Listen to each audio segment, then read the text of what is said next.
It's very difficult. Like in my case, in these 3 years, I never come out without mask. It's kind of my habit now, but it's difficult. I know. In my case, I get energized to keep mask because I still didn't infect in a COVID in these 3 years. Everybody infect more or less mild or correct, but most of the. But in my case, I know that's maybe because of my constant mask and following the rules. So yeah. I think it's better to take a prevention, correct, than the sufferings. Yeah, and since I handle the lots of student, lots of means lots of, because I do also recitation every semester. I teach in multiple institutes. So every semester I handle couple of hundred students, like in one class we are 100. So anybody who take the recitation also, they handle lots of student. So yes, so let's go back. Today we are going to learn phase change, not the phase change. Phase change or flipping we see always in our life, but today we will be see phase change and intermolecular forces.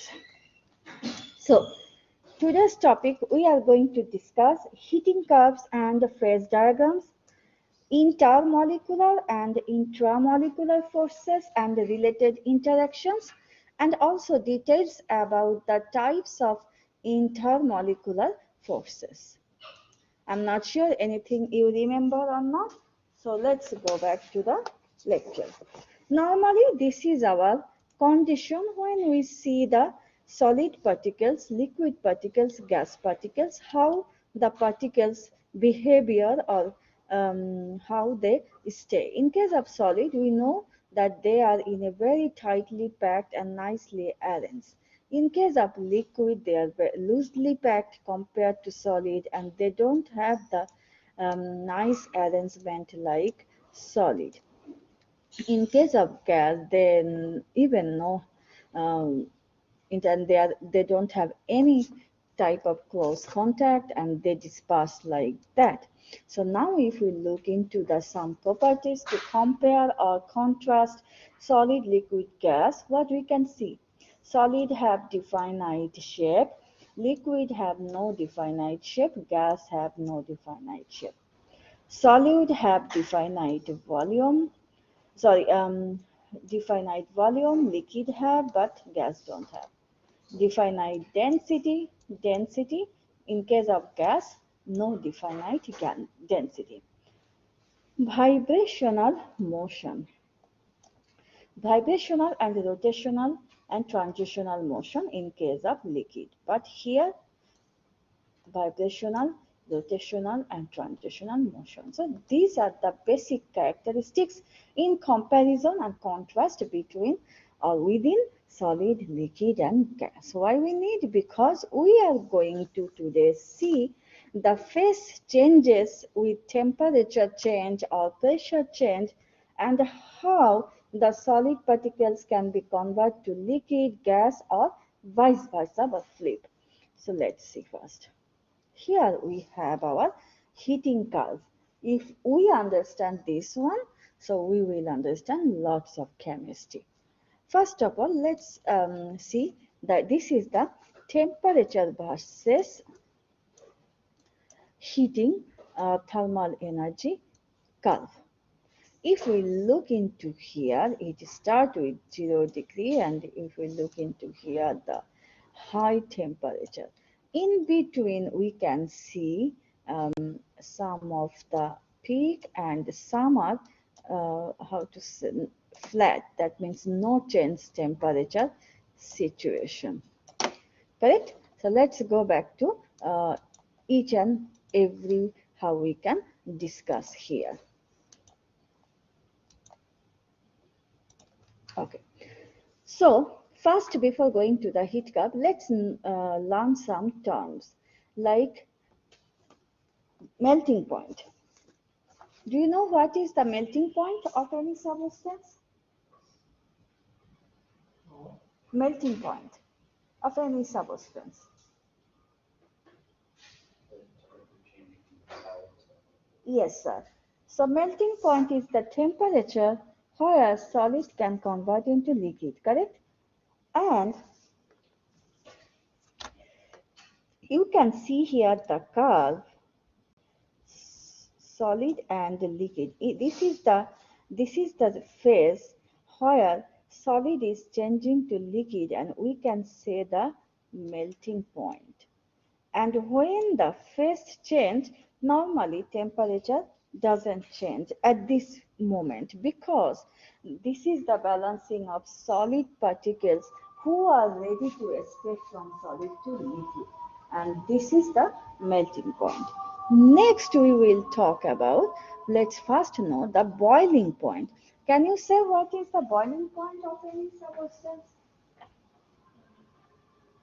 Boiling point. Okay. Anybody? Boiling point? Okay. We don't know what is boiling. We are doing everywhere. We are making tea. We are making coffee.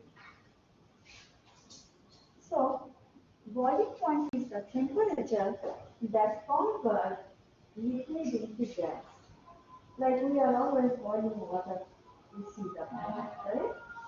So, this is the boiling point. That is the temperature takes for liquid to convert into gas particle. And this is that situation. And now, melting point and boiling point. These two are the main, but still we have lots of terms we can see here. Now, another term here we call the sublimation. Sublimation is the process where some solid directly convert to gas. Can you give any example that this is the sublimation is the temperature that can convert the solid substance directly to gas? We everybody use. Can you guess what can be this example of this? Easy example, we use different kinds of candle, get nice smell. That's one of the example of everyday use. We heat candle solid burn, and it's made by the vapor that was inside infused within the candle as a solid, and that directly go to vapor. So this is the sublimation. So here, these terms are very important. You will have obviously some questions also here. So try to learn those terms first. Then we will talk here the question. Because once we learn the terms, it's nothing. It's going to be finished. So we learn here the melting point is the temperature or point where solid convert into liquid. Boiling point is the temperature of a substance where liquid convert into gas. Sublimation is the temperature of a substance where solid substance directly transfer into gas. Now still we have some. What we have? The freezing, condensation. Condensation and freezing, we can also say the cooling curve. So when we do the flip, like temperature down, so we can condense the vapor to water, liquid. Okay, vapor to condense means this is liquid to, vapor to liquid. Once I talk about the AC water. AC air cooler functioning have a condensation function. So air cooler gives us the cooling air, take all the hot air and dust, and those hot air we have here, we know the humidity. That means our air has some water content. So those air, the air cooler take it, condense it, and those condensing water actually go down. Sometimes when we work on it street, nowadays people are using the AC more, so we can see. And freezing is same from liquid to ice. We see during the winter, correct? So that's at the opposite of heating curve, condensation and freezing. So now we will talk about the heating curve is here and phase change. So we saw the some terms. Oh, by the way, I think we have one more things here. See the deposition. Deposition, this is very rare. However, sometimes we can, the temperature that can directly from gas to solid. At this moment, I don't have the particular example, but I will give you. So this is the gas to solid. Let's see the deposition example.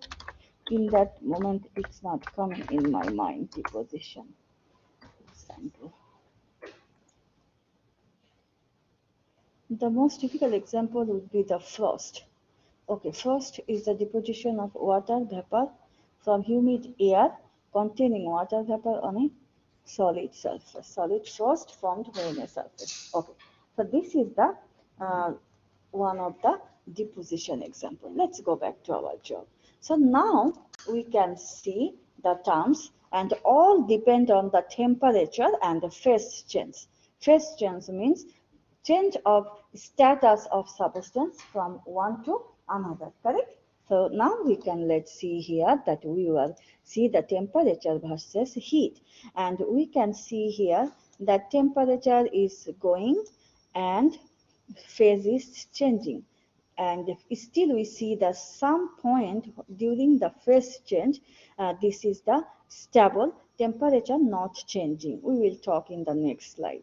And then we saw that first from solid to liquid, and we are telling this is the melting point. Again, when we keep continue the increase the temperature, we have the heat here, then it goes up some temperature, and again the phase change comes. We said from liquid to gas, and we telling this is the boiling point. And then we finally see the vapor. I mean, when the boiling point, that means this is liquid to gas. And if we just flip down, that the temperature just flip down. So from 0 to, we saw 0 to this way. If the temperature increase, what is going on? And if now we do the just this way, so we will find the condensation, freezing. And we also see that we have some other terms. For this is not the regular, but we have this type of term that sublimation happens when directly solid to gas when we heat, and we saw the deposition, gas to solid, and we saw. So now the thing is that uh, we find the phase change, and this is the phase change period. We say the phase of the substance is changing. So we have mainly the two phase change, mainly the solid to liquid and liquid to gas. So during a phase change, both phases of the substance occur simultaneously. So what does it mean? Let's go back. Here,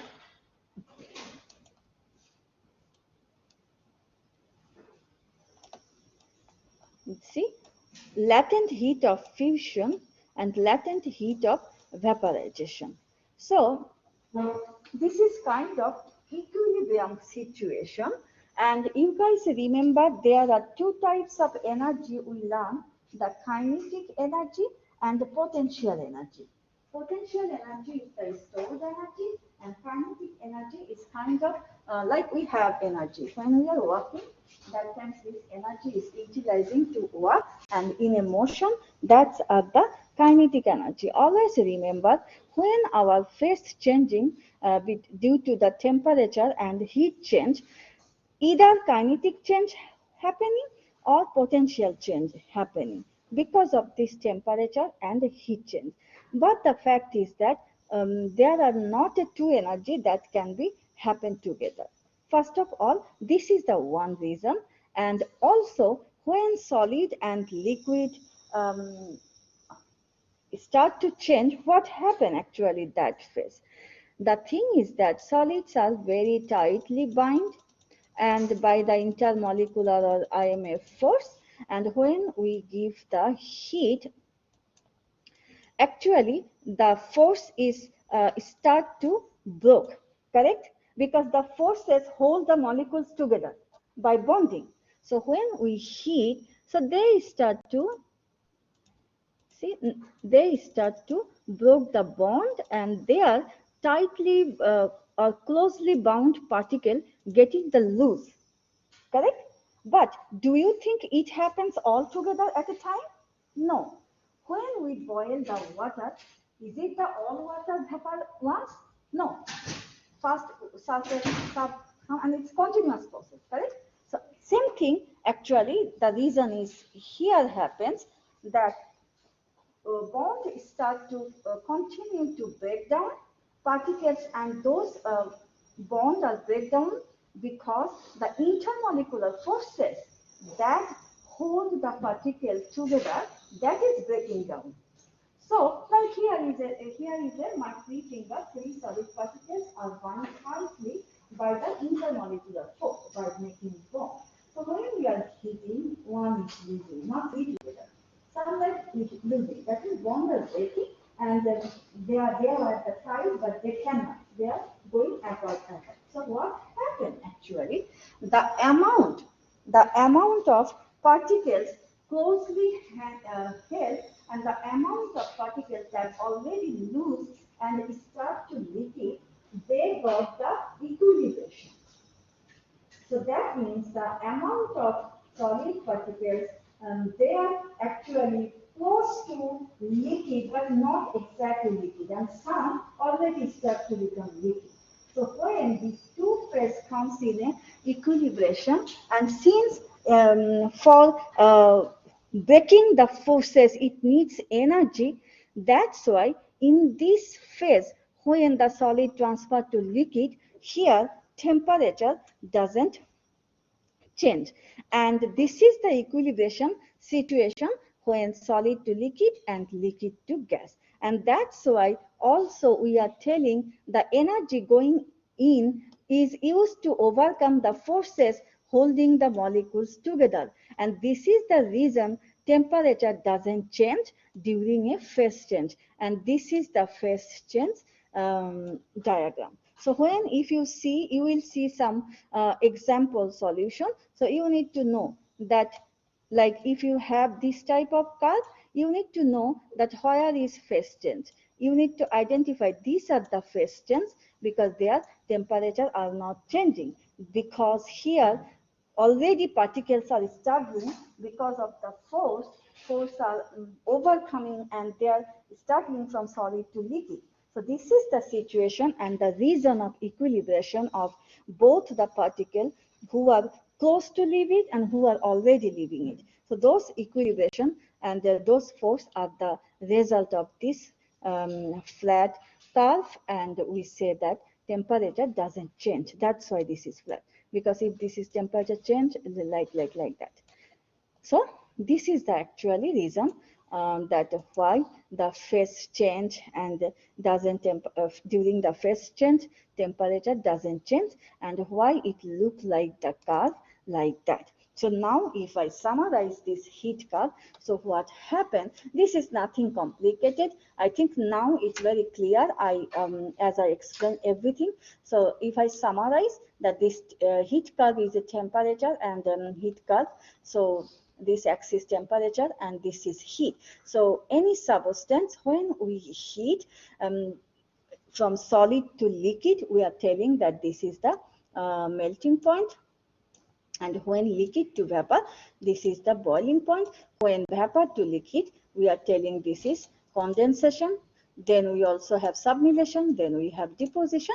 We know that all are phase change situation. But the major that thing, that solid to liquid and liquid to gas, the reason is that when we apply temperature, the particles in a solid, they start to be loosely bounded because they start to break the bond by overcoming the intermolecular force.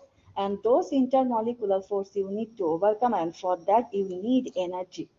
Okay. So that help when we apply energy, so they start to break, and the temperature rise at a certain point when they are loosely bound, and they are the temperature ready to solid to liquid, and this is the phase changing temperature. Again, from liquid to gas, as you see here that visual presentation, they are more loosely. There is no bind, correct?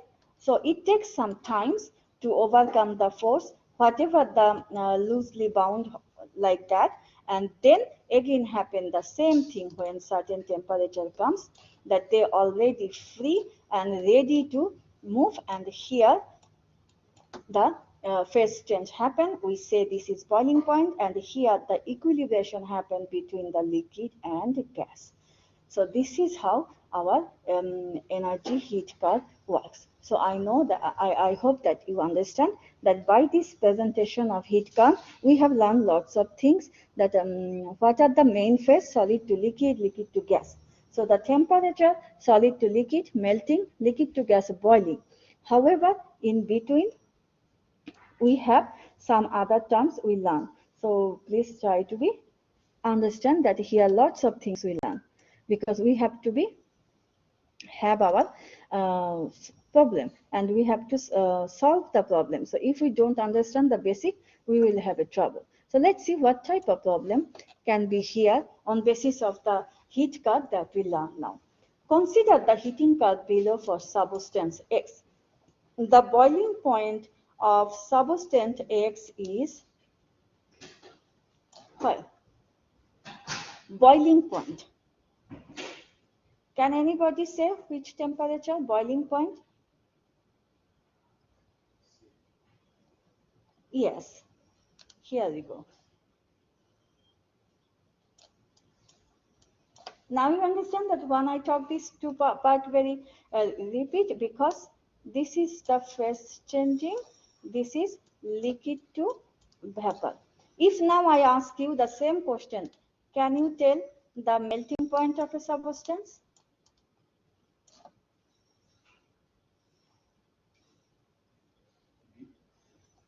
Yes, sir, you are right. It will be here, correct? Now got it?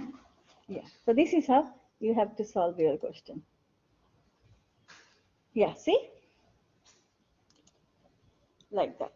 So maybe when we make a question like that, I mean, we will provide like this type of graph. You need to find out.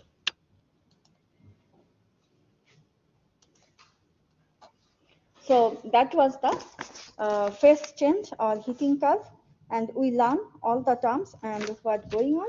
Let's move on to the forces that hold the molecules together.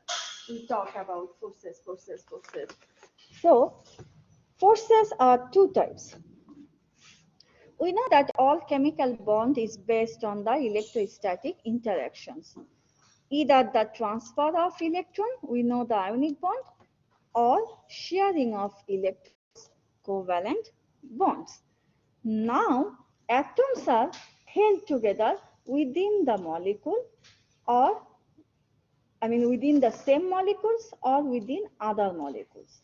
So that means actually like water molecule. So if the atoms like this two, like oxygen and hydrogen, if there is some forces that hold together this oxygen and hydrogen, we will tell this is intramolecular force. Now, if your forces that hold two molecules, like this is the one water molecule, and let's draw another water molecule. So now, if some kinds of force that holds and that happens between two molecules, this force is called the intermolecular force. And the phase change, we saw the particles are held together very tightly. For those particles are solid, and the reason of these intermolecular forces. So that means we have two types of forces, intramolecular force and intermolecular force. Intramolecular force where atoms are held together within the same molecules, okay, same molecules, like water molecules, like alcohol, one.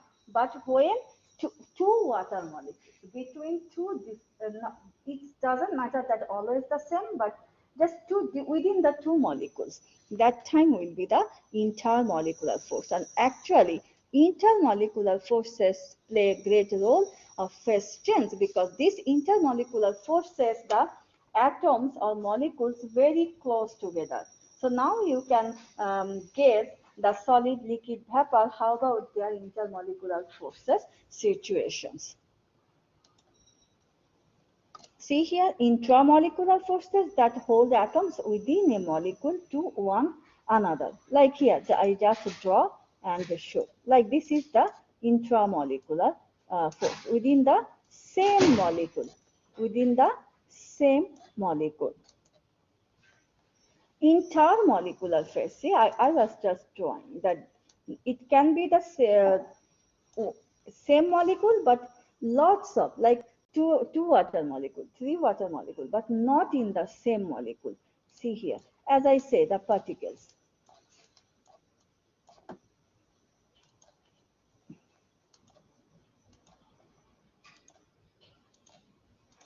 So this is the, like this is one water molecule, second water molecule, third water molecule, fourth. So these are the intermolecular. Got it? Between the two molecules. But if I say the same molecule as we just draw, thus this is the same water molecule, something in between, this is the intra. So the physical properties of molecules are affected by their intermolecular forces, those that hold them together. Intermolecular forces that hold molecules to one another, that actually have three properties and phase change we saw. That are the vapor pressure, boiling point, and melting point. So now you got it that why I talk about also here the melting point and boiling point or vapor pressure. Because actually when the change of intermolecular force or breakdown of force happen, actually that lead to these three types of changes and three phase changes. That's why we will be also a little bit of studying here. What is vapor pressure? You know, I said one thing that during the phase change, temperature doesn't change, and that places equilibration happen. And this is the equilibration is called the vapor pressure. So let's see the more clearly. Any liquid in a closed system will begin to evaporate and start from a vapor. Over the time, system establish a equilibrium and the vapor will begin to condense back to liquid. As I say, that the amount of solid or liquid or amount of liquid or vapor, when it will be at equilibrium, this is time the pressure we need to come to equilibrium is called the vapor pressure. We are talking here about the vapor pressure, liquid and gas, not the solid and liquid, because we are talking about the pressure that needs to stabilize or equilibration the vapor and liquid. So now I think you got it. The pressure of the liquid that are present at equilibrium is called the vapor pressure. And also we can say this pressure we normally compare at the atmospheric pressure. Because can anybody say that we know one term, I don't know if everybody know or not. Normally we boil water at in the earth at 100 degree. But if we go up, we can boil water less than the 100 degree on the mountain. Do you know why? Anybody know? Yes.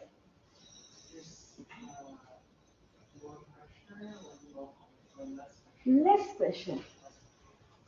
less pressure. So we will learn that actually why pressure less and vapor. The thing is that let's consider here that these are the liquid particles, and some liquid particles already overcome and they just get ready to reach the temperature, they just get ready to vapor, and some are preparing to go that level to get vapor. So what happens when they reach the vapor temperature, they start to produce a bubble. Okay, they start to produce a bubble, vapor bubble. So what happens when you have more pressure? It's very difficult that pressure will make you compress, correct? So when pressure go down, they can make a more bubble because of they can then escape. They have more opportunity or more place.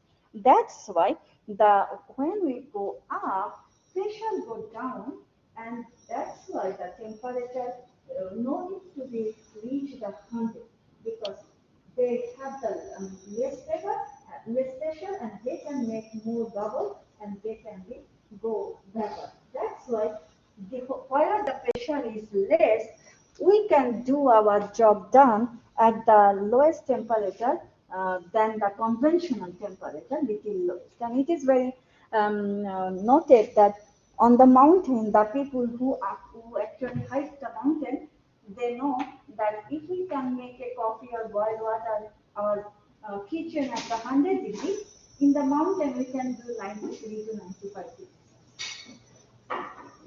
Like you will see one thing. If you use the aeroplane, when the aeroplane go up, we can feel because of the less pressure, especially our air.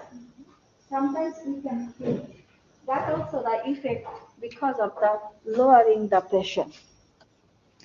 Anyway, so let's come to the here the point. So larger vapor pressure means that more vapor is present in the system at equilibrium. As I say, the equilibrium means here the equilibration comes. So liquid to vapor and vapor to liquid. So they will be at the equilibration. So if we say the more vapor pressure, that means more vapor. Uh, if we say the less vapor pressure, that means the vapor particles are less. Now the thing is that the relationship, this is we need to know here, the relation, what is the relationship between the vapor pressure and the intermolecular forces. So obviously you can now imagine the intermolecular force or IMF hold particles together. And if you need to become a vapor, your intermolecular force need to be go down, correct? So if you have more intermolecular pressure, that means they will just keep hold the particles. They cannot be escaped, correct? So that's why the intermolecular force and the vapor pressure relationship are the inverse proportional relationship. That means if you have stronger IMF will lead to lower the vapor pressure. Got it? So this is the reason that why. So the transition from liquid to vapor is favored where the the EMF is less. If the EMF is stronger, the vapor pressure will be lower. So if it is easy to go from the liquid state to vapor, then the IMF must be weak. Now got it? This is the force that holds the particles together. Now let's see here the one graphical representation and some example. As we know, the vapor pressure increases significantly with the temperature because temperature helps the particles to break down the intermolecular forces. So as you raise the temperature, more of the molecule have enough energy to this is the vapor pressure divided versus temperature water, so enough energy to break IMF, holding them in the liquid phase and evaporate into gas phase. I think now you guys are very clear that what is going here. So here is some temperature, vapor pressure, and temperature in degrees Celsius, and the vapor pressure in millimeter mercury. So we will see here the temperature if we see, and this is the particularly water curve. So you can see the vapor pressure with increasing the temperature. That means the temperature is increasing and particles are breaking. Like if here the particles was like that, here the particles is like that. Okay, so that's why they go ready to vapor. Now, what is the boiling point? We know the boiling point is the temperature where the liquid starts to make a vapor, correct? Bubble and then vapor. So the molecules must overcome the IMF between them and moved apart from one another. So the temperature where boiling occurs is called the boiling point. And actually this is from liquid to gas or vapor. Vapor pressure equal to external pressure. Do IMF, I mean intermolecular force, have an impact on boiling point? Obviously, if the higher boiling point means that more energy must be put into the system to overcome the IMF between the molecules. So that means that stronger IMF lead to the strongest boiling point. Why? Because if the molecules are too tightly, you need more energy and temperature to break them. Correct? So this is the proportional relationship between the IMF and intra-IMF and boiling point. You know the example I say, see here. Boiling point changes when external pressure changes. If you go up a mountain, boiling point decreases. That means the temperature decreases because in the up, pressure decrease, then the vapor pressure also, boiling point also decrease. Because when pressure decrease, they can make more bubble compared to the high pressure. And I just explained. So let's see, boiling point changes. The higher you go, lower the atmospheric pressure, and why I already told you. So this is just a kind of example. You know, sometimes in the question you will see the daily life question or example. So just keep in mind. Do IMF have an impact on melting point? Yes, and this is also the directly proportional because we know the melting point is actually solid to liquid. So here also the same thing, okay? So if the particles are more, intermolecular force is strong, then you need more energy and temperature to break down to liquid. That's why stronger the IMF will lead to higher melting point. So whatever we learn here, the three things you need to be now see here. So this is the inverse proportional relationship, the vapor pressure to IMF. And other than boiling point and melting point is directly proportional relationship. So if the intermolecular force lower, vapor pressure will be increased. And if the intermolecular force is strong, if the intermolecular force is strong, vapor pressure will go down. And if the intramolecular force is weak, then go up. In case of boiling point, if the IMF is strong, boiling point half. If the IMF is weak, boiling point weak. So, before going to the question, do you have any question? I think it's okay, huh? We think that and the questions. Yeah. So let's see now the question here. Based on the vaporization values shown in the table below, Which of the following compounds has the strongest intermolecular? Would it be water? Because it takes the most energy to break the bond. Okay, yeah, we will explain. So we say that this is our vapor pressure, vaporization at the temperature, and the compounds has the value shown in the table below. Which of the following compounds has the strongest intermolecular forces? Strongest. We find that vapor pressure and the temperature is the inverse proportional relationship, because see, the stronger IMF lead to the lower vapor pressure. So in that case, if you have the highest temperature, then it will be the which has the strongest.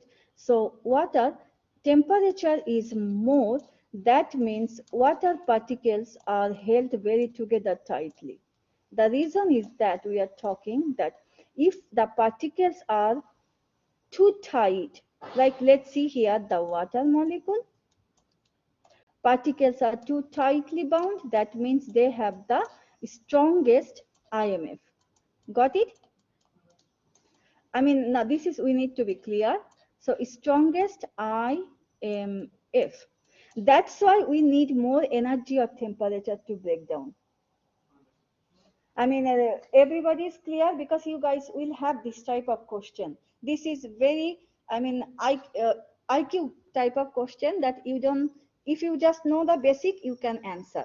So the thing is that we learn that if you have strongest IMF, then you need the more energy or temperature or heat to break down. So your question is, which of the following compounds has the strongest intermolecular force? In that case, your job to find out the temperature, because temperature is here kind of energy, correct? So if you have any molecules with higher energy, that means their force is also high. That's why they need more energy to break down that. So in that case, the answer is water.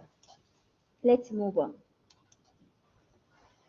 Yeah, see, energy required to vaporize a substance. Here the del HF. So higher vaporization del HVAP correspond to the more energy required to go from liquid to gas. Now got it? Yes.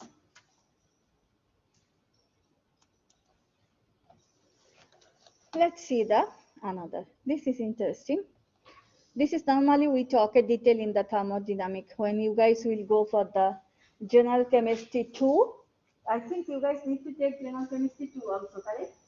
Yeah, so I think you will have, I'm not sure college to college the syllabus is vary, but this is actually the very basic, you have little topic in this, but this is a huge topic when we talk about the thermodynamics or vapor pressure. Actually, this mechanism is mainly best applied in our practical life, especially the pharmaceutical and chemical industry, when we make different types of solution product, liquid product, medicine. Anyway, so pressure can be used to change phase. We saw a convenient way of representing the phases of a substance as a function of both temperature and pressure. So we first saw the, what type of curve we saw? We saw the temperature and the energy phase change. We also saw the vapor pressure and temperature. Now we will see the pressure and temperature. So this is actually, if we even consider the water, this can be the nice example also. This is the 0 degree. This way is a negative temperature. This way is a rising pressure temperature curve.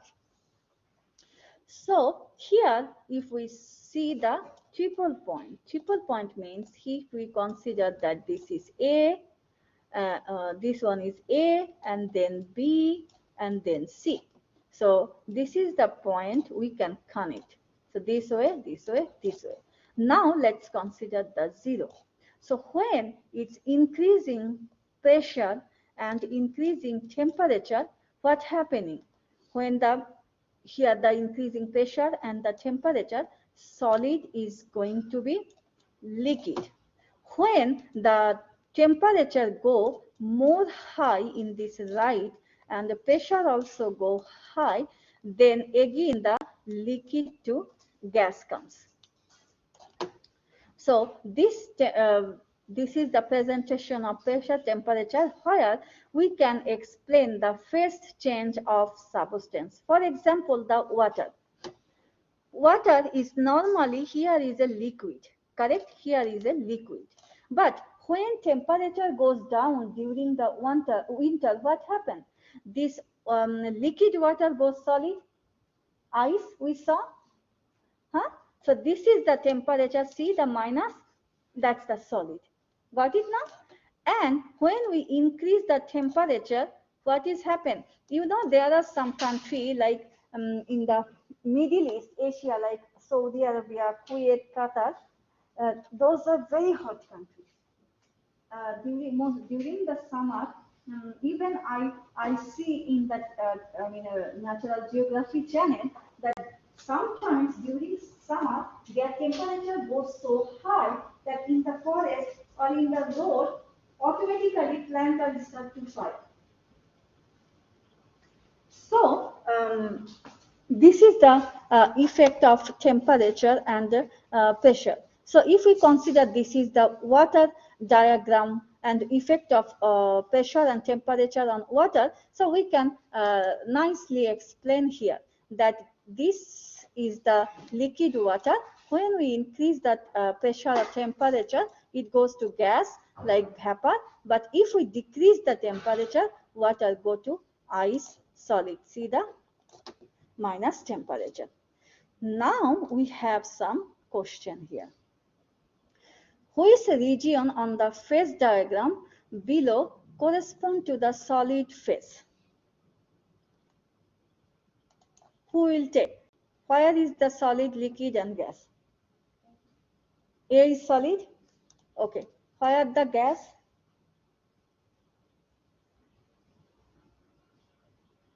Where the gas? C or B? B or C? Which one is liquid? Which one is gas?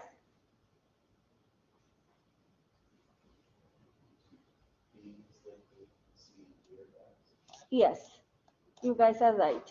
Go back here. See? This is the liquid between A and B. A here is a solid, here is a liquid, and here is this part is gas. This is one of the simplest question if you understand. Yes. I'm a little confused by what vapor pressure is measuring. Is vapor pressure kind of determined retroactively? Like, Yeah, kind of. If you see if you look into the curve here, that pressure also have the similar kind of influences along with the temperature increases. Yes, the vapor pressure is represented by the pressure values along this interface. Yeah. So here is the pressure increasing, but you know this is pressure. This is not like that it's continuously going. It is also the like other that atmospheric pressure, and somewhere it will be balanced and with increasing the temperature. So yes, yeah. but sorry, I'm asking a Mm-hmm. question as well. Mm-hmm. Is the vapor pressure determined Mm-hmm. by the affinity for the molecules to be attracted to each other? Or is it based on the external force that is pushing them together? Yeah, external force and vapor pressure are proportional relationship, and the vapor pressure is also measure the balancing situation that we are talking. The two find different states of particle is in imbalance, and vapor pressure is equal to external pressure. Yeah.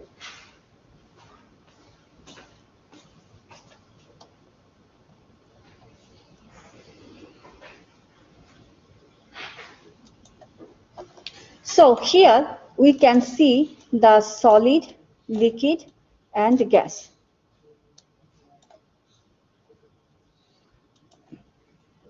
Which segment on the phase diagram below correspond to the equilibrium between a liquid and vapor?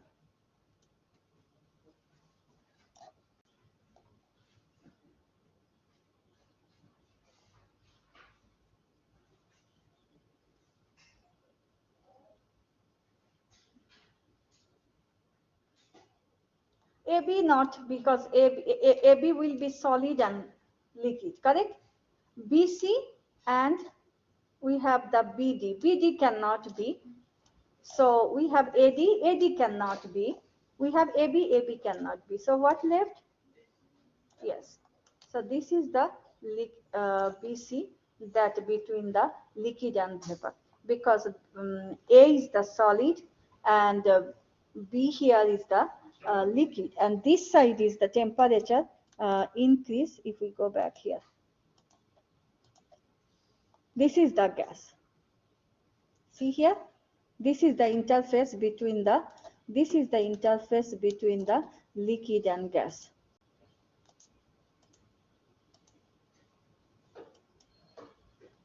Yeah, so the BC. So I hope you got it here. And now the last, we have the forces. So we saw the intermolecular forces and their effect. Here we will see some more electrostatic interaction and intramolecular forces. So there are three kinds of species we must consider here. Normally we know that this is the ionic compound, this is the polar molecules, and this is the non-polar or molecular species. So let's see. These species interact in many different ways. So we have dipole-dipole, we have induced dipole, and we also have the London dispersal. So now we are going to talk about these forces separately. So we have first dipole-dipole, then we have hydrogen bonding, and then we have London dispersion forces. Now, first talk about the dipole-dipole bonding. That's important things that we need to learn, because we need to be identify during our exam that which one is dipole bond, which one is hydrogen bond, and which one is London dispersion or something like that. So first we are going to talk about the dipole-dipole interaction. Let's consider there are two molecules like AB and CD. We know the molecule. Let's see, this is the partial positive and negative charge. This is the negative and this is the positive and negative charge. So what happened?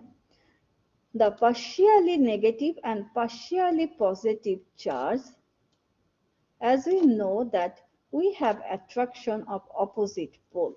So when this type of negative or positive charge between the two molecules come close together and make some bond due to their affinity, this bond is called the dipole-dipole moment or dipole-dipole force or bond or effect, whatever we say.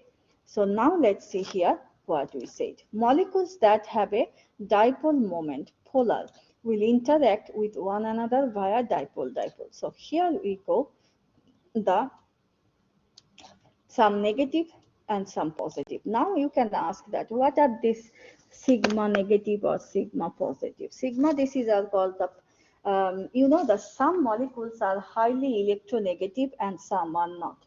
So here mainly we have this, when we talk about any molecules, we have this type of attraction that some electronegative molecules having the more power to the capturing the electron. So in that case, some molecules, they have the equal opportunity or equal share the electron and some are not. So this is how who have a tendency for the electron, we can say that they predominate the negative charge and vice versa. So in that case, when we have the this type of molecules, two different molecules, and we have the we denote it as a partially sigma positive or negative charge, and then this type of positive or negative pole come together and make some bond, and is called the dipole bond. So the dipole interact with one another, the positive and to negative, and lead to the dipole ion interaction between polar molecules. Like for example, the ammonia, carbon monoxide and hydrogen sulfide. So these are the dipole moment, the bond. Now, the typical covalent bond is very strong. For example, the hydrogen bonding. The typical dipole-dipole interaction is much weaker. There is a class of very special dipole-dipole IMF that are much stronger, as high as like hydrogen bonds. Let's see. So, hydrogen bonds are very, here I need to show you something actually. Yeah. There you go. Hydrogen bond are very special kind of bond. In case of dipole, we saw that dipole will be making a bond between the two molecules of positive and negative. Between two molecules, okay? But here hydrogen bond is a kind of conditional and special type of bond. Why it is conditional? See here, hydrogen bond is very strong dipole-dipole interaction, and only happens, see, between the three electronegative atoms that can form hydrogen bond: nitrogen, oxygen, and fluorine. I have to draw something to explain you. Before going to draw, I want to tell you, I just wanted to explain that if any atom which have high electronegativity, what does it mean by electronegativity? Electronegativity means the atom's affinity to electron. So high electronegativity means high affinity to electrons. So in that case, these three are highly electronegative. So in that case, what is going on and what the reason for making the hydrogen bond, and they are very special. If we read this here, that always and only a bond that forms between the hydrogen. See here, this bond name is hydrogen bond because this will forms a bond between hydrogen on an electronegative atom and a lone pair on an electronegative atom that is on another molecule. Little complicated, correct? So let's draw it.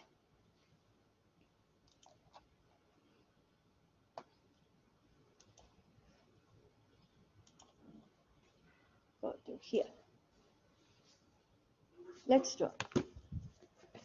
So first remember that hydrogen bond happen between the hydrogen and electronegative atom. Okay, first you just need to know that hydrogen and the electronegative atom, the bond form, but not within the same molecule. You have to be bond between hydrogen and electronegative atom, but other molecule. And where those electronegative atoms also have to be lone pair. See the condition, three things: hydrogen and electronegative atom, correct? And that should be the not in the same molecule, between the different molecule, and also the electronegative atom will have the lone pair. So now see the situation, and you guys will be you guys will very clear, and it is interesting. So let's write the draw the ethanol. Okay, so let's draw it first. Some ethanol structure.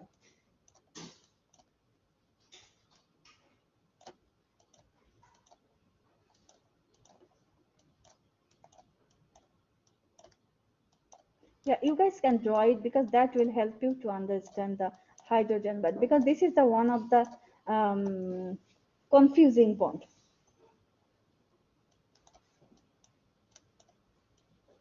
So C2H5OH, this is the ethanol, the ethyl alcohol. So let's draw another ethanol molecule.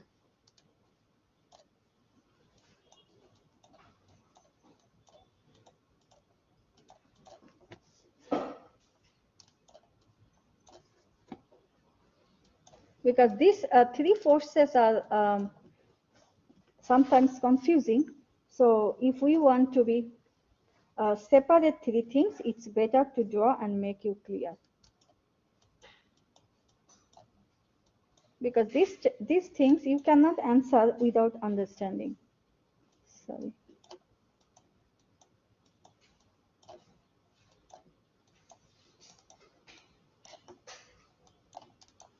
Here we go, and I will draw here one.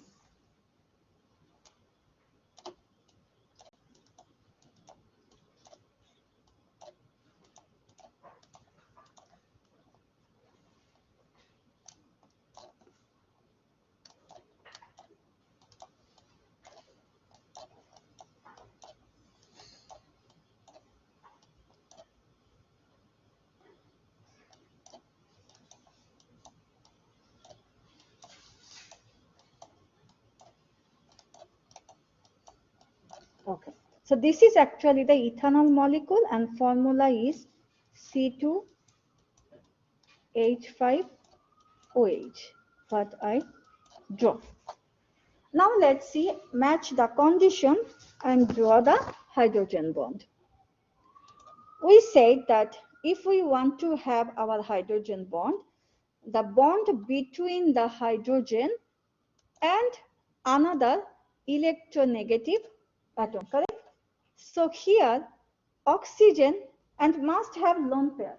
So normally oxygen, nitrogen and fluorine does this type of bond. So if now I say the bond between the hydrogen and here,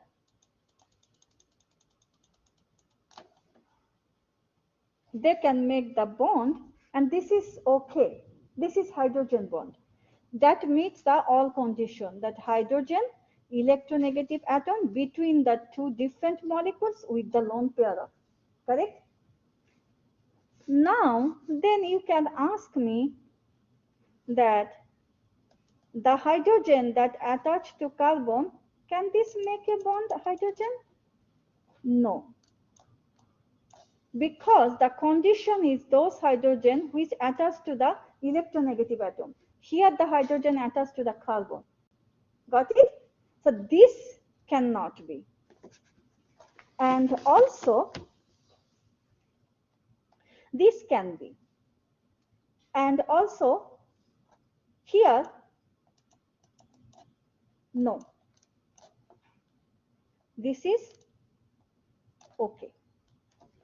So this is the very conditional and special type of bond that can make only the between the hydrogen who bonded to electronegative atom, those hydrogen can make a bond to another lone pair electronegative atom with different molecule, not the same molecule. So now if you say that I want to make a bond, is it possible?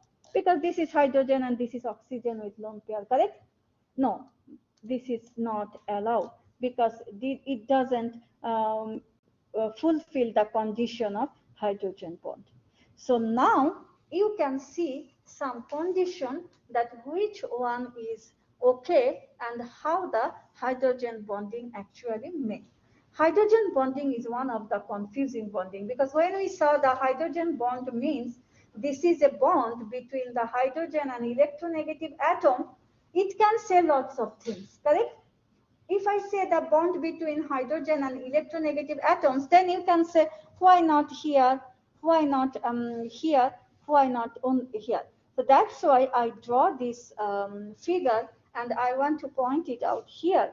that these are the situation to have your hydrogen bonding. It have to be two different molecule. It have to be hydrogen attached to the electronegative molecule, and also it have to be make a bond with the lone pair with another electronegative with the another molecule. So yes. Why isn't chlorine an option for a hydrogen? Because the oxygen, nitrogen, which are the highest electronegativity. What happened? This question is I really like it because I wanted to share also. So what happened is actually, sir, hydrogen is positive charge, correct? Oxygen is electronegative, highly electronegative. Due to the highly electronegativity, they have a tendency to take out the surrounding electron. So, this is the properties that even though they are lone pair, they are partially negative charge due to grab or hugging all the reverse electrons. Got it? So, this is the reason that only this highly electronegative lone pair can achieve then this type of partially little bit of negative charge. Though this is lone pair, still because they have a tendency, let's say this is the neighbor electron and hugging. This doesn't, this capacity to hug the electron and takes the electron surrounding, it cannot be done by the carbon or other who is not highly electronegative. Got it, sir? Yeah, so this is the reason. So why is nitrogen? Yeah, so who have a, But chlorine is not, even though chlorine is a higher electronegativity. yeah, but okay, let's go back to the topic. Yeah, let's see how many we have. Sorry, Sorry, I don't mean that. No. This is the special one, so we have to be made clear.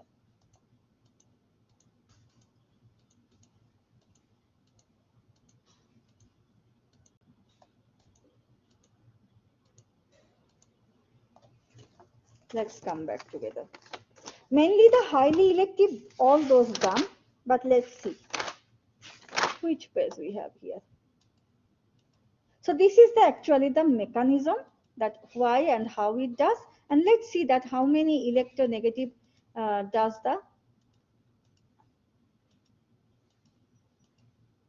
this is a nice question.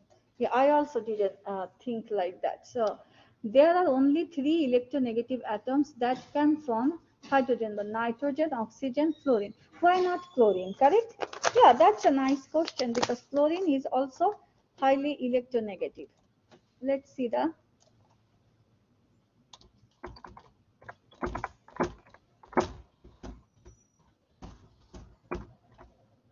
electronegative atoms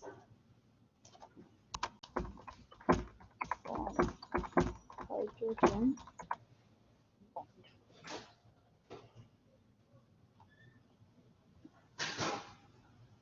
Okay, oxygen 3.5, fluorine 4.1, their electronegativity, 2 more rows. Okay. Okay, let's see here. Hydrogen, nitrogen, oxygen, fluorine. How about the then chlorine?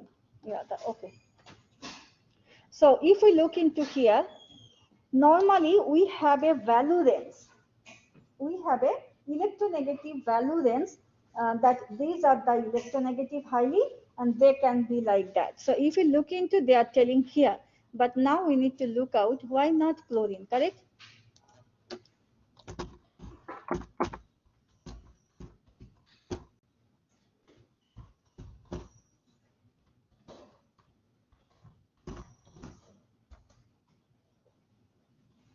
Sodium has electronegativity of proton, chlorine has electronegativity 3.16, so sodium chlorine. Okay, so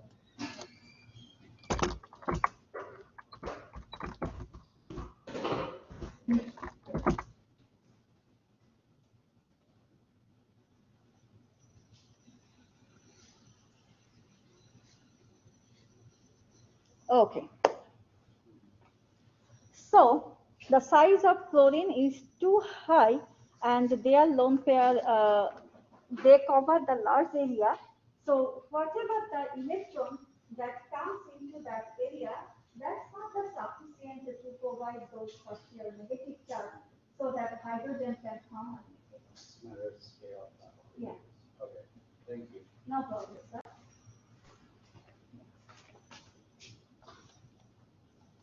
And also the value I can see, that's not so much, yeah. So that's the reason.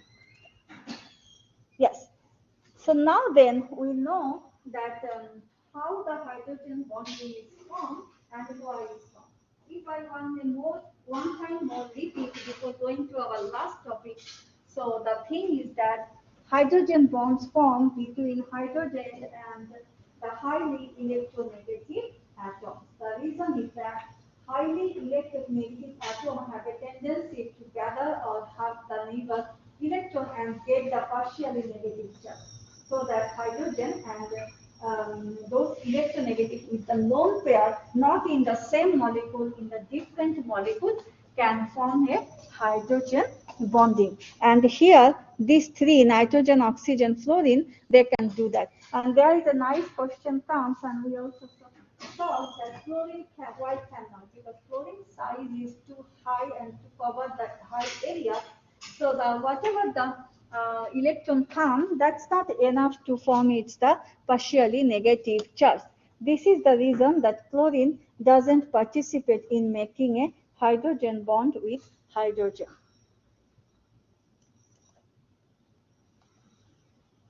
Here's some, okay. So dipole-dipole interaction and hydrogen bonding. Now look into here, you guys will have the interesting evidence about here. This is the two example and representation, and you can say the difference between the dipole-dipole interaction and hydrogen bonding. This is the hydrogen bonding between different water molecules. And this is the dipole-dipole, the positive and negative pole, the hydrogen sulfide. And you know, these dipole-dipole within the molecule, but the hydrogen bond between the molecule. I remember that I first started the intermolecular and intramolecular support in the 12th grade chemistry or the first year in the pharmacy school, the chemistry, I think so. So some students always confused when we first time hear about the same molecule or different molecule, inter and intra. Sometimes it's confusing when it comes to answer the multiple choice question.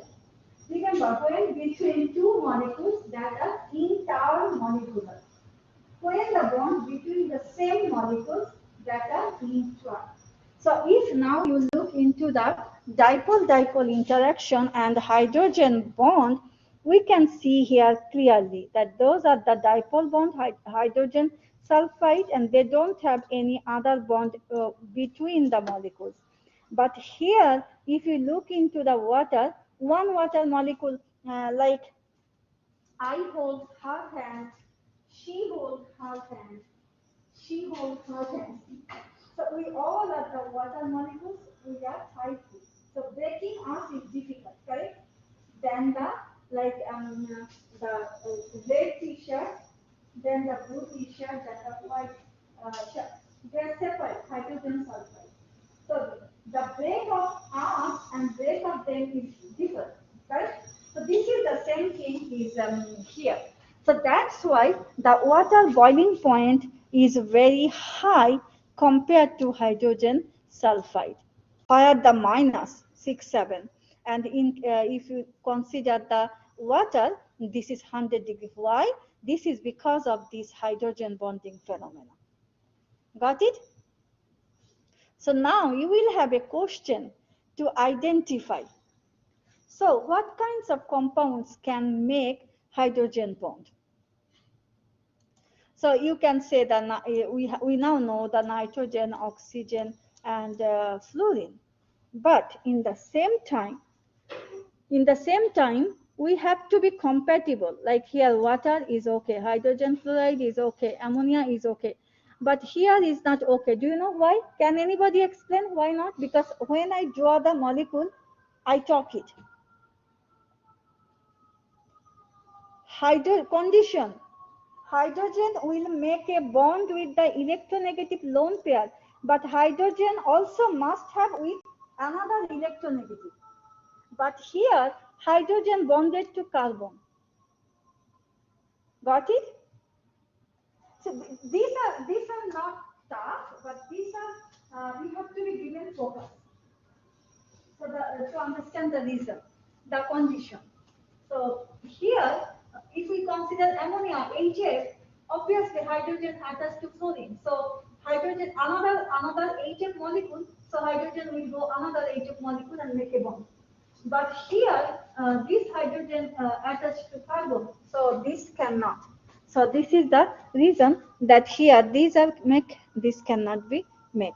The hydrogen atoms are not attached to the electronegative atom. Got it? And these are the kind of basic questions you need to be reviewed, because it's not possible that today we learn here and your memory will capture it until the time. So that's why you guys have to be review very carefully. You have to be give little bit of time. So that are the condition, and that's why I draw the hydrogen bonding to show. So here also have some example, look into. So if the, as I say, if the hydrogen with carbon, they cannot. Here, one interesting thing I want to show you, or tell you. Both, I think both the molecular formula is same. See here, 2 carbon, 6 hydrogen, 1 oxygen. 2 carbon, 6 hydrogen, 1 oxygen. But this is 2 different molecules. This is ether and this is ethanol, alcohol. When you will start your another organic chemistry, I think organic chemistry 1, you will learn all the categories. There, see the interesting thing. Their formula is same, but orientation is different. As a result, here we have the hydrogen, this hydrogen, not this hydrogen. This hydrogen attached to O, this can make the hydrogen bonding. But here the hydrogen attached to carbon, they cannot make the hydrogen bonding. And this is why diethyl ether cannot make the hydrogen bonding, but ethanol can make the hydrogen bonding. And you must have this type of question in the exam. When we will come here the this topic. We have lastly the London dispersion force. I really have the funny video. I really wish to show you. Let's see I can get it or not, because this will answer you all the explanation. I don't need to be I don't need to be give so much energy to make you understand. I'm not sure. If I find it, then I will show you, then I will explain it. This is just 1 minute video, but this is really interesting to understand. Intermolecular force. London dispersion. Is this on this one? This one is, I like this funny video. Wait a minute. It just, let's see, I'm not sure you guys will get sound. Then I need to take it. Oh, we don't have sound here. Okay, I can talk here.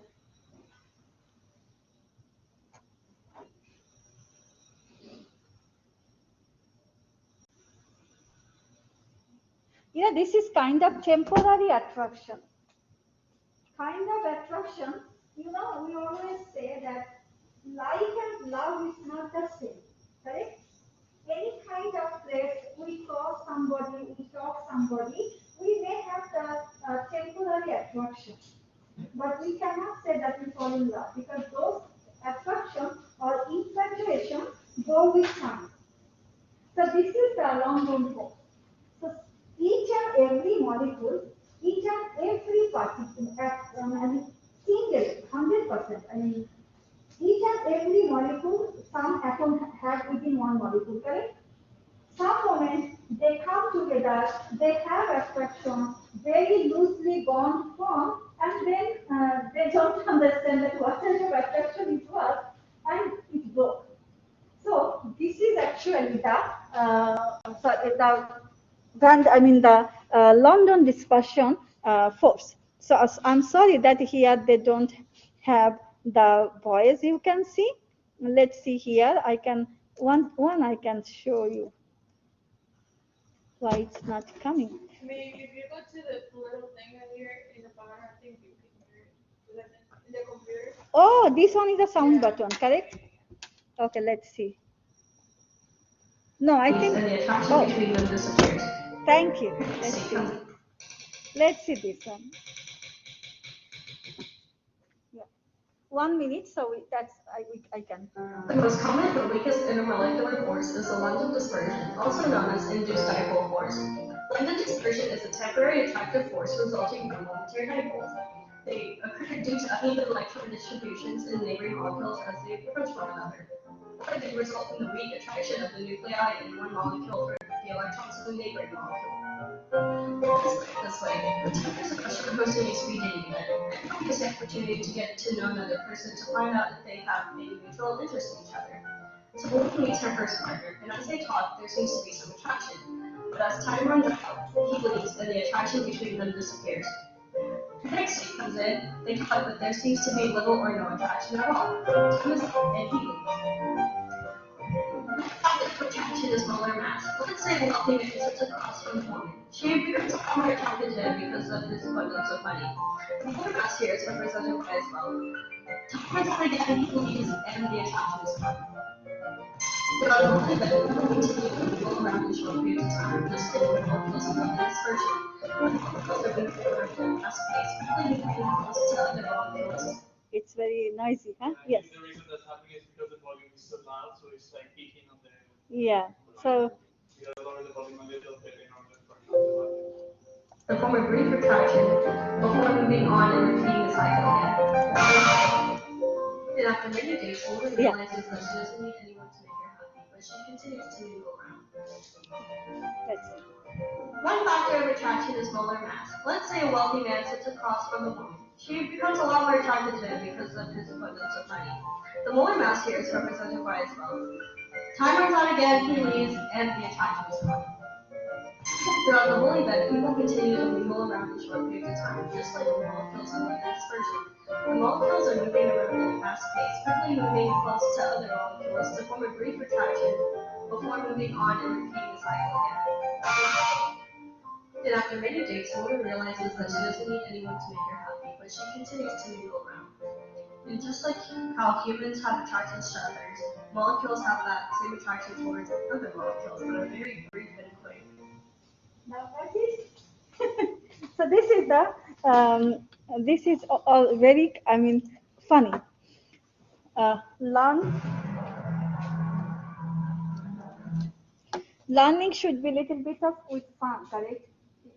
Like when I was child, we always had a thing that teacher will be heavy class, teacher will come with very heavy voice, students have to be fair teacher.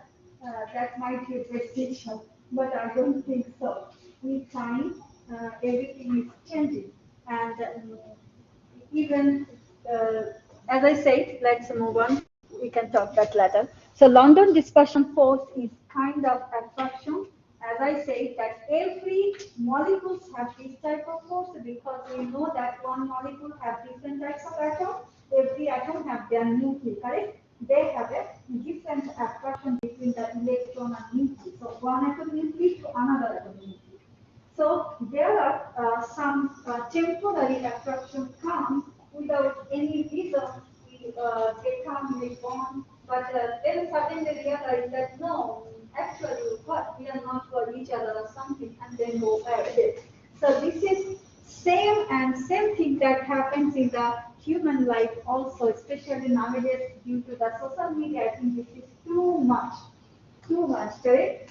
So this is not even as a competition because if you think our family life, so many breaking going on with unnecessary these type of issues.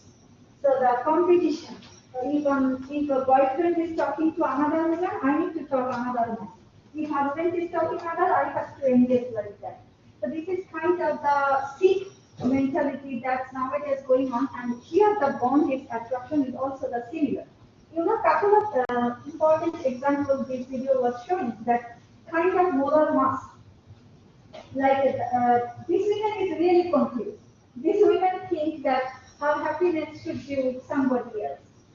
She is start to go to party, always try to find somebody, but some reason she didn't find the partner. Even the high age difference, when she saw the money, some dollar, she tried. But actually, she realized that for making herself happy is no need anybody. It's your mentality and thinking, correct? So same in case of the London dispersion particles, there are so many atoms within the molecules or different molecules that they initially got nuclear, some attraction, and then it comes with bond, and they're so weak that it breaks and go apart. So same thing happens actually the London dispersion forces, and that's why we say this is the temporary instance antennas dipoles that come from fluctuations in the electron cloud, and this can induce dipole in neighboring atoms or cloud, and these are the examples. How many of the following molecules exhibit hydrogen bond? How many exhibit the dipole-dipole, and how many exhibit the London dispersion?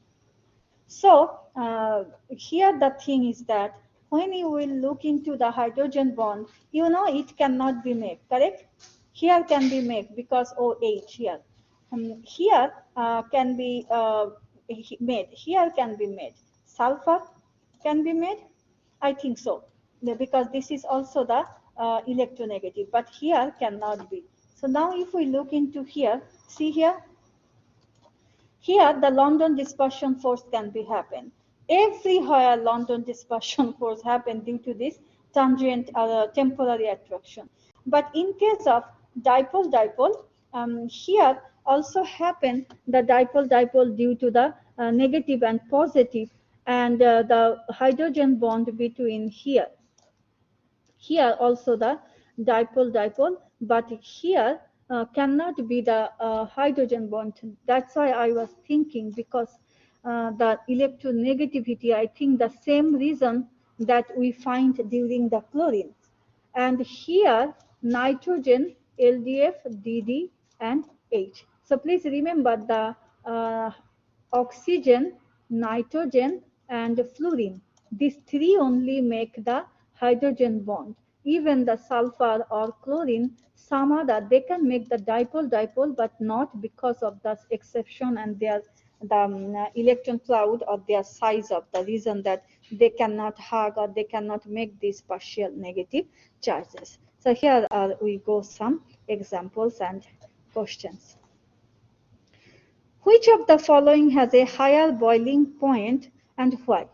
Remember, which can make the hydrogen bond? They have a higher boiling point. As we say that if the 4, 5, 6, 10 people hold one hand to other, it's very difficult to break, and if the 5 people without holding anything. So here, let's find that, first tell me that which one can make the hydrogen bond, ether or alcohol? Yes, alcohol can make hydrogen bond because it follows our condition. Hydrogen must have to be electronegative, and another ethanol particle, they will make the bond. But this cannot, because hydrogen here attached to carbon. So that means this you need to have higher boiling point to break ethanol than the diethyl ether. Let's see the answer. Ethanol, because it has LDF, dipole-dipole, and hydrogen bonding, especially the hydrogen bonding. Now got it? So you have to be answered like that. So molecules with induced dipole then experience IMF, London dispersion force, IMF, that are size and shape dependent. So there are some size and shape, they also influence to make a London dispersion forces. So here the size and here the stronger. So if you have the size larger, increases the size, your stronger will be the LDF. And here, let's see. So if neither carbon or hydrogen are very polarizable, consider two hydrocarbons with the same formula. But if you look into these two formula, these are very tight. So more spread out molecules have more points of interaction. So if their arrangement and they take the more special, that means more chance to have the interaction, more chance to have than the tightly particles. It doesn't matter that if the same molecular formula or not. So see the boiling point 309 and the boiling point 282, because this is have a more space, more spread out molecules and more chance to make a bond. There are some other example. Look at that. So this is the summary that we can say, and that's all about the IMF. Here we have the one more data. Let's look into here what our graph say. If you look into the, as you move down a group, the boiling point increases. So that means atoms are getting larger, more poor, strong IMF, higher, yeah. So here we go the,